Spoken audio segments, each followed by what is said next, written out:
Good morning, respected principal, sir, teacher, and my dear friends.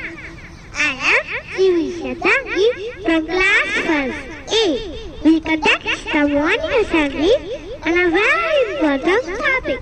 Unity. Unity is strength. Unity means stand together and helping each other. When we are united, we become strong and can achieve anything. Now I would like to call Jivisha Tangi for the thought of the day. The thought of the day is alone we can do so little, together we can do so much. This means we become strong when we work together. Thank you so much.